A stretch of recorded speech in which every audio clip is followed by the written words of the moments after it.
mukanya biar bagus. Biar dipoto dulu biar bagus kelihatannya. Dipoto udah dipoto. Nah, mantap. Kalau kita kasih apa sekali?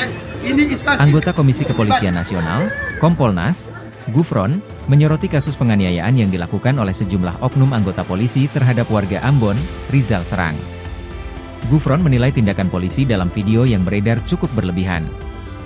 Gufron meminta agar kasus ini segera ditangani agar mencegah rusaknya citra Polri di mata publik.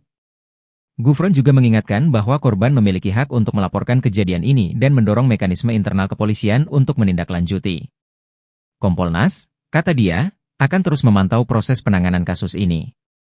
Diketahui, peristiwa penganiayaan ini terjadi di depan pintu masuk Pelabuhan Yosudarso, Kota Ambon, pada Jumat, 20 Desember 2024. Korban, Rizal Serang, mengalami penganiayaan oleh oknum anggota Polsek KPYS. Kasus ini telah dilaporkan oleh korban melalui kuasa hukumnya ke SPKT Polda Maluku. Kapolresta Pulau Ambon dan Pulau-Pulau Lease, Kombes Pol Driano Andri Ibrahim, telah membenarkan bahwa oknum anggota yang terlibat telah ditahan dan sedang menjalani proses hukum serta pemeriksaan kode etik.